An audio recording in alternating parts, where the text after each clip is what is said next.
हाँ तो विकी उड़ास, तुम्हारा स्वागत है फिर से किचन डॉक्स के एक और एपिसोड में। तो सीन ऐसा, एक सेकंड इसको नीचे कर देते हैं। तो सबसे पहले तुम्हें अपडेट करते हैं वेट के साथ, जो कि आज था सुबह का। हमारी उम्मीद से थोड़ा सा ज़्यादा ही खाएंगे। एकदम एम्प्टी स्टमक जो था, हमारे ख्याल से, हमें याद नहीं है, 86 पॉइंट समथिंग था एकदम। नहीं यार, हम भूल गए, एग्जैक्ट नंबर भी हम भूल गए, पर जो भी तुम्हें अगली क्लिप में पता चल ही जाएगा। लेकिन पोस्ट कार्डियो जो वेट था हमारा वो था 85.70 एग्जैक्ट, और ये हमारे मिनिमम वेट से 150 ग्राम ज़्यादा था। और इसका रीज़न हम जो समझ सकते हैं वो यही होगा कि कल एक्टिविटी लेवल काफ़ी ज़्यादा नहीं था वो। लेकिन फिर हम इसको पिछले वीक से कंपेयर करते हैं तो वो करीब कितना 300-400 ग्राम का अंदर था, बट चलेगा। अच्छी चीज़ ये थी आज की अब हम थोड़ा और श्रेडेड होने लगे हैं आज, क्योंकि एब्डोमिनल मैंने ट्रेन किया था। सुबह हम एब्स ट्रेन करते हैं मंडे और थर्सडे को। मंडे को एक तरीके से एब्डोमिनल और थर्सडे को थोड़ा ऑब्लिक और एब्डोमिनल, ठीक है। तो आज काफ़ी ज़्यादा एक तरीके से वेन्स वगैरह दिख रही थी, वो काफ़ी ज़्यादा सही था। बाकी एक जो हमें सवाल ही लेना है, तुम्हारा सवाल क्या, आज हमने एक उस पर रील ही बनाई है जो कि है एक तरीके से अवॉइडिंग इंजरीज वाला पार्ट, क्योंकि प्रेप में ये काफ़ी ज़्यादा ज़रूरी हो जाता है। तुमने मोस्टली देखा होगा। अब ये दिक्कत हमें ये लगती है साली, कभी कभी अपनी ज़ुबान गंदी हो जाती है, तो ये चीज़ हमें बोलनी चाहिए कि नहीं बोलनी चाहिए कि मोस्टली तुम लोगों को देखते होगे, मोस्टली भी नहीं बट कभी कभी केसेस में ऐसा होता है कि लोग प्रेप में काफ़ी ज़्यादा इंजर्ड होते हैं, और उसके कई रीज़न होते हैं। एक तो ये होता है कि तुम लो बॉडी फैट परसेंट पे होते हो, तो तुम्हारी एक तरीके से क्या कहते हैं, बॉडी काफ़ी ज़्यादा वो होती है, ओपन कह लो, या फिर एक तरीके से बहुत ही ज़्यादा चांसेस होते हैं तब तुम्हारी बॉडी में एक तरीके से इंजरी होने के। प्लस तुम कैलोरी कम लेते हो तो तुम्हारा एनर्जी लेवल कम होता है। लेकिन एट द सेम टाइम, क्योंकि तुम्हें अपना मसल मास बनाए रखना है, तो तुम्हें स्ट्रेंथ भी बनाए रखनी पड़ेगी। और जैसा हमने तुम्हें बार बार कहा है कि अगर तुम्हें मसल मास रिटेन करना है तो स्ट्रेंथ पे ज़्यादा से ज़्यादा फोकस करो, फैट लॉस या प्रेप में या कट में, ठीक है। तो उस केस में ये काफ़ी ज़्यादा होने के चांसेस हैं। तो इससे कैसे बच सकते हैं? सबसे पहली चीज़ ये होती है कि स्ट्रेंथ जो वाला पार्ट है, इसको कंपटीशन से 3 हफ्ते पहले या 4 हफ्ते पहले भूल जाना। मतलब कि 4 हफ्ते पहले तक तुम पुश करो खुद को जितना स्ट्रेंथ वाइज हो सकता है, लेकिन फिर 4 हफ्ते जब रह जाएं तब कोशिश ये करो कि नहीं, तब रिस्क कम करो, क्योंकि तब मोस्टली जो गेम होने वाला है वो डाइट का होने वाला है, और तुम्हारी कंडीशनिंग उसी से इम्प्रूव होगी कि तुम कितना ज़्यादा उस टाइम पे स्ट्रेस वगैरह झेल सकते हो, वो चीज़। लेकिन अभी के केस में कैसे इंजरी से बच सकते हैं, वो है एक तो proper warm up. Warm up का मतलब ये नहीं है कि सिर्फ ऐसे 2 बार हाथ घुमाए, ये वाला गर्दन दाएं बाएं घुमाई बस हो गया, नहीं। बॉडी के हर एक जॉइंट पे काम करो, स्पेशली वो जॉइंट जो तुम्हें लगता है वीक हैं। जैसे हमें फील होता है हमारे क्या कहते हैं, शोल्डर और हिप्स। बाकी शोल्डर के अलावा तो यानी हिप्स वगैरह हम बोल ही रहे हैं फॉर्मेलिटी के लिए, लेकिन लोअर बॉडी के जॉइंट्स वगैरह इतने हैं नहीं हमारे भी, काफ़ी सही हैं वो हालांकि। लेकिन फिर भी हम नीज़ को लेके थोड़ा सा वो रहते हैं सिंसियर, क्योंकि वो काफ़ी ज़्यादा इंगेज होती हैं किसी भी मूवमेंट में, चाहे पुश हो, पुल हो, लेग्स हो, ठीक है, क्योंकि तुम्हें बैलेंस आउट करना है, चाहे लेग ड्राइव यूज़ करनी है। तो एनी हाउ तुम्हारे एंकल नीज़ का यूज़ होता ही होता है, तो उसको थोड़ा सा हम कहते हैं कि वार्म अप वगैरह में ज़्यादा ध्यान देते हैं।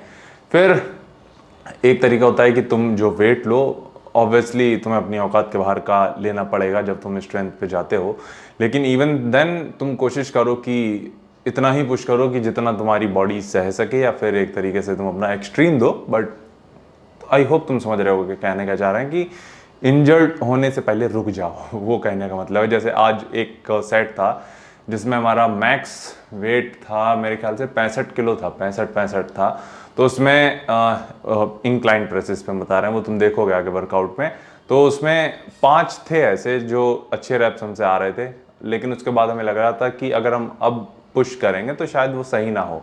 तो उस केस में हमने क्या किया, उसमें 5 रेप्स निकाले, लेकिन उसके बाद हमने क्या किया कि चलो ठीक है अब, लेकिन हमें लगता है कि हमें और ज़्यादा पुश करना चाहिए, तो हमने उसमें ड्रॉप सेट ले लिया। इसीलिए मोस्टली हो क्या रहा है इस टाइम पे कि हम ड्रॉप सेट काफ़ी ज़्यादा वो तरीके से वर्कआउट में इंट्रोड्यूस करने लगे हैं, क्योंकि आखिरी सेट होता है जिसमें तुम्हें एक्सट्रीम पुश करना होता है अगेन सेफ जोन को लेते हुए। तो उसमें क्या रहता है, 5 रेप्स अगर हमारी फटी में निकल रही है तो इन शॉर्ट तुम्हें समझना चाहिए कि हम पुश कर रहे हैं, ठीक है। अगर किसी सेट में तुम एकदम दे के 5 रेप निकाल रहे हो तो मतलब कि तुमने पुश किया है खुद को, ठीक है। इवन यहाँ पे क्या कर सकते हो, पार्शियल वगैरह भी तुम ले सकते हो आखिरी के सेट में और आखिरी के रेप्स में, तो ये चीज़ भी एक अच्छा तरीका है। देन ड्रॉप सेट जब इंट्रोड्यूस करते हैं तो वो उस सेट को और ज़्यादा इंटेंस बना देता है, और उसमें जब हम ड्रॉप करते जाते हैं तो वो काफ़ी ज़्यादा सही रहता है। प्लस प्रेफर करो कि स्टेबल मूवमेंट ज़्यादा से ज़्यादा रखो। अभी हम कुछ मूवमेंट से अभी हमारी फटती है, लेकिन वो अभी हम करते हैं, जैसे कि है तुम्हारा डंबल प्रेसेस। हमें अब फील होता है कि शायद अब हम उस पोजीशन पे जा रहे हैं जब हमें डंबल प्रेसेस को थोड़ा सा शायद साइड करना पड़ेगा, क्योंकि इवन वो एक तरीके से थोड़ा सा मान के चल सकते हो कि जब तुम डंबल यहाँ से यहाँ लेके जा रहे होते हो तब ये दिक्कत होती है। स्पेशली सिर्फ प्रेसेस का बता रहा है, बाकी तुम्हारे कर्ल वगैरह में कोई दिक्कत नहीं है, वो सारी चीज़ सेफ है। बट जब तुम स्पेशली जब प्रेसेस करते हो, जब तुम्हारा डंबल यहाँ रखा होता है, यहाँ से जब ऊपर लेके जा रहे होते हैं, तब बॉडी थोड़ी सी स्टेबिलिटी नहीं होती है, एकदम पीक स्टेबल नहीं कहेंगे उसको, तो उसके लिए वो थोड़ी सी रिस्की पोजीशन हमें फील होती है। तो इसलिए शायद इसीलिए तुम देखोगे आज जो हमारा वर्कआउट था उसमें सिर्फ एक डंबल प्रेसेस था, डंबल फ्लाइज तो हमने बंद ही कर दिया है। और क्या है, स्क्वाट भी तुम देखोगे हमें स्मिथ मशीन पे ही करते हैं मोस्टली।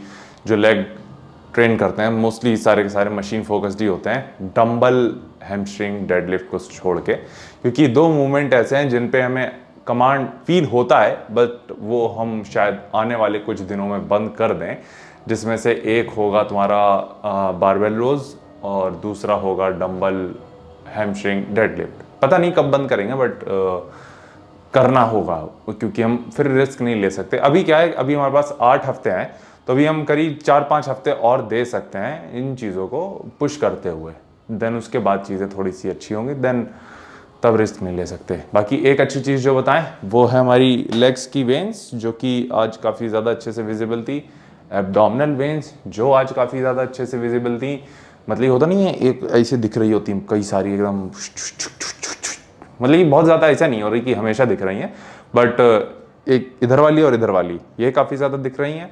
और जब हम एब्डोमिनल करके हटे थे तब हम, एक होता है तुम ब्लड फ्लो जब अपना क्या कहते हैं कंट्रोल करते हो, एक तरीके से तुम अपने एब्डोमिनल को पूरा स्ट्रेच पोजीशन में रखते हो और सांस को रोकते हो, मसल को स्ट्रेच करने की क्या कहते हैं एक तरीके से, इस तरीके से जब तुम सांस रोकते हो, होल्ड करते हो, तब वो वेन्स थोड़ी सी पॉप अप होती हैं। तो इन शॉर्ट हम वही कहना चाह रहे थे, तो वो हो रहा था, वो चीज़ हमें अच्छी फील करा रही थी। लेकिन अभी हमें लगता है कि ये स्किन पतली होनी और है, काफ़ी ज़्यादा पतली करनी है, तो वो चीज़ भी है। कुछ गोल्स हमने सेट किए हैं, वो गोल हमें हिट करने हैं, जैसे कि लेग्स पे वेन्स, विजिबल वेन्स, काफ़ी ज़्यादा सारी वेन्स, वो चीज़। और दूसरा जो गोल है हमारा स्ट्राइरेटेड ग्लूट्स और हैमस्ट्रिंग। ये एक तरीके से हम ये इस पे डाउट लगता है हमें, तो कभी कभी सोचते हैं कि वो होगा कि नहीं होगा। एक चीज़ को लेकर अभी हम थोड़ा, आज जैसे जो तुम बता रहे थे वो थोड़ा सा हम क्लियर होने लगा है कि इस बार हमारी एब्स पे वेन्स काफ़ी ज़्यादा विजिबल होंगी by the end of the journey. तो वो चीज़ पिछले टाइम से काफ़ी ज़्यादा है, क्योंकि पिछली बार जो था हमें काफ़ी ज़्यादा एक तरीके से जो अभी हम हैं ये हम तब के पीक टाइम से बेटर है। अब हम इतना बता रहे हैं वेन्स को लेके, ठीक है। तो इन शॉर्ट तुम, और वेन्स की एक तरीके से विजिबिलिटी कंडीशनिंग को थोड़ा सा डिफाइन कह सकते हो करती है कि तुम्हारी मसल ज़्यादा मैच्योर है और दिख रही है।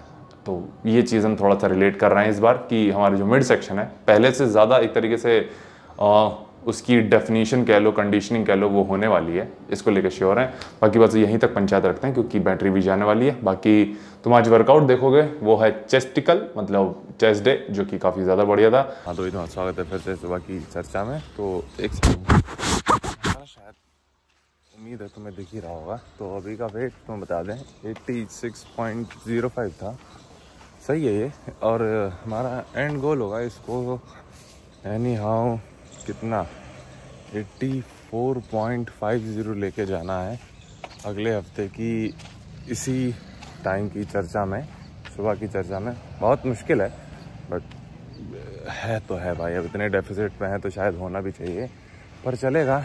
बाकी आज हमें दोपहर में तो ट्रेन करना है चेस्ट एंड ट्राइसेप्स और सुबह लेने हैं हमें एब्डोमिनल। तो ये चीज़ भी कंफर्म है। हमारे मंडे और थर्सडे को एक तरीके से एब्स और ऑब्लिक रहते हैं, तो वो चीज़ तुम याद रखना भाई, ठीक है। और वही 4 मूवमेंट रोने, एक लेग रेजेस, वेटेड क्रंचेस और फ्लोर क्रंचेस होते हैं। मतलब कि बेसिकली तुम्हारे ऊपर नीचे वाले ऑब्लिक्स आज ट्रेंड नहीं होते, वो थर्सडे को करते हैं।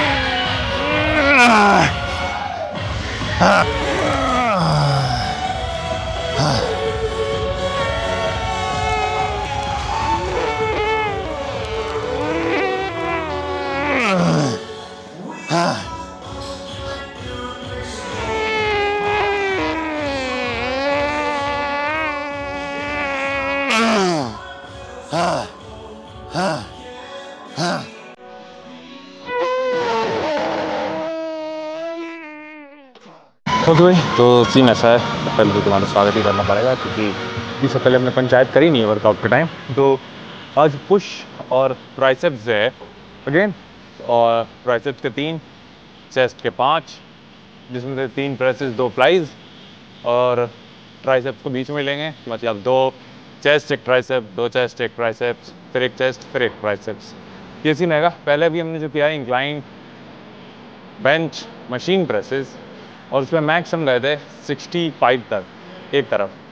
हालांकि हमारी उम्मीद थोड़ी सी ज़्यादा थी कि हम शायद ज़्यादा जा पाएँ, एटलीस्ट क्या कहते हैं 150 का मार्क टच कर पाएँ, लेकिन वो थोड़ा सा दूर लग रहा है क्योंकि जो आखिरी सेट था उसमें सिर्फ 5 रेप्स थे और उसके बाद हमने एक ड्रॉप भी लिया था। तो पंप अच्छा है, मसल को पुश भी अच्छे से किया, लेकिन जो एक्सपेक्टेशन थी कि हमारी कि शायद हम 150 टच कर पाएंगे, उससे थोड़ा दूर लग रहे हैं अभी हम। तो कोई नहीं, बाकी अगला जो मूवमेंट देखोगे तुम या देख रहे हो वो है लोअर केबल फ्लाइज। अगेन इस पर थोड़ा सा कॉन्ट्रैक्शन पे फोकस करना है। सब में ये चीज़ हो रही है कि पहले 1-2 सेट हम थोड़ा सा फॉर्म पे फोकस करते हैं, फिर उसके बाद थोड़ा सा हैवी जाने की कोशिश करते हैं एटलीस्ट। अब पता नहीं वो हैवी है भी कि नहीं है, क्योंकि अभी एनर्जी लेवल तो इतना ज़्यादा नहीं रहता। बाकी दिन के मतलब पूरे दिन के हिसाब से देखा जाए तो सबसे ज़्यादा होता है, क्योंकि इससे जस्ट पहले हम एक मील लेकर आते हैं कार्ब वाली, तो वो काफ़ी अच्छे से हिट करती है। इवन जैसे हम मील लेते हैं उसके 15-20 मिनट बाद ही हम अपने साइज़ में डिफरेंस पाते हैं कि थोड़ी सी बॉडी सॉफ्ट और बल्कि दिखती है कंपेरेटिवली सुबह के। तो ये चीज़ भी है, पर कोई नहीं, अभी जो तुम देखोगे वो दूसरी एक्सरसाइज है, लोअर केबल फ्लाइज।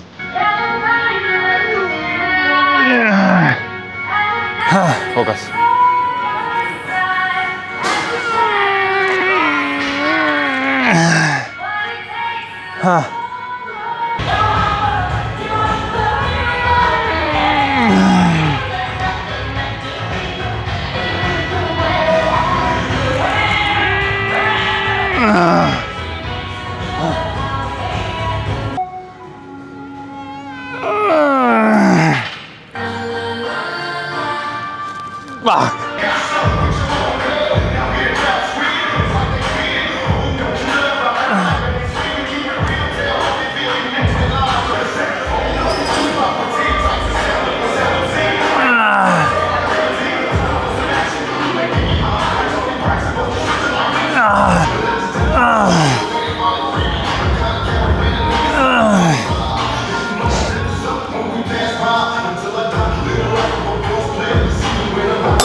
बारह,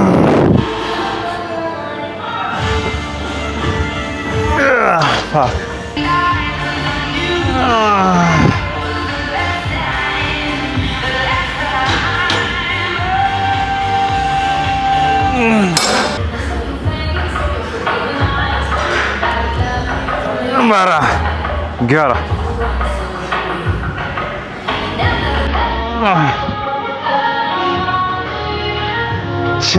तो सीन ऐसा तो मैं अपडेट दे दें।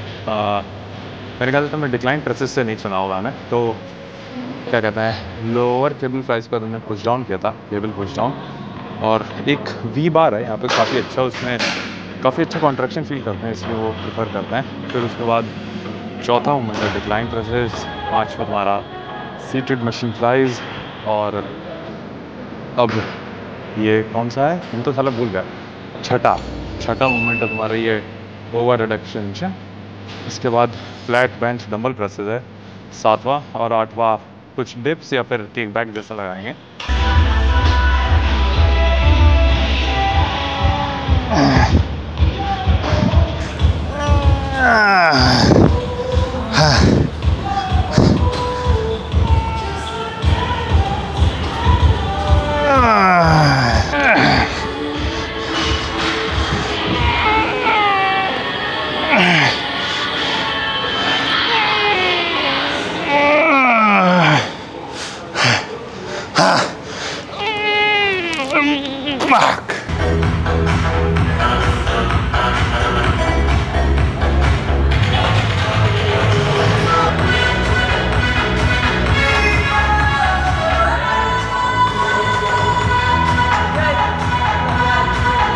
सीन ऐसा है, वर्कआउट नहीं करता। अगेन आखिरी मोमेंट जो हमने किया था वो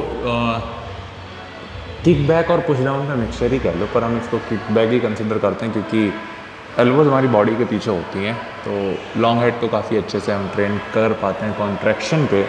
तो यही तक था। बाकी आज देख रहे थे कुछ अपनी फ्लेक्सिंग की क्लिप, तो सुबह तो ये सीन था भाई, सुबह काफ़ी ज़्यादा श्रेडेड दिख रहे थे, एटलीस्ट जो एब्डोमिनल पे वेन्स वगैरह होती हैं काफ़ी विजिबल थी, लेकिन अभी थोड़ा सॉफ्ट दिख रहे थे। तो हो सकता है इसके कई रीज़न हो सकते हैं, जैसे पानी काफ़ी ज़्यादा पी लिया है हमने आज, और पानी हम ज़्यादा पी भी रहे हैं, उसको क्योंकि मसल के लिए ज़रूरी होता है ताकि फुलनेस एटलीस्ट थोड़ी और फुल फील करें और वर्कआउट के टाइम थोड़ा सा अच्छा फील हो, तो इसलिए भी। बाकी अगेन 8 ही मूवमेंट थे, जिसमें से वही 5 शोल्डर चेस्ट के, 3 ट्राइसेप्स के, जिसमें से 3 प्रेसेस, 2 फ्लाइज, और ट्राइसेप्स में वही पुश डाउन, ओवरहेड और किक बैक। तो यही था वर्कआउट। काफ़ी ये नहीं कहेंगे कि एकदम हमारा ये बेस्ट था, पता नहीं क्या रीज़न रहा था। हमने पुश काफ़ी ज़्यादा किया था, पम्प भी काफ़ी अच्छा आया, लेकिन जो एक फोकस वाला सीन है आज वो नहीं था। अब हो सकता है उसका एक रीज़न ये हो, आज थोड़ा सा पानी ठंडा नहीं था, आज कोई भी रीज़न हो सकता है, कभी कभी नहीं होता, लेकिन एटलीस्ट हमने ट्राई किया था कि हर एक एक्सरसाइज में हम ज़्यादा से ज़्यादा पुश कर सकें, और स्पेशली शुरू के मूवमेंट में काफ़ी ज़्यादा अच्छे से पुश किया था हमने, तो वो काफ़ी सही था। पम्प भी काफ़ी सही फील हो रहा है, लीन भी कहेंगे ठीक ठाक है। इसी तरीके से चलना चाहिए भाई, यही हमें पंचायत करनी थी। बाकी तुम अपना ख्याल रखना, और कुछ पूछना चाहो तो नीचे कमेंट कर देना, ठीक है भाई। बाकी मिलते हैं।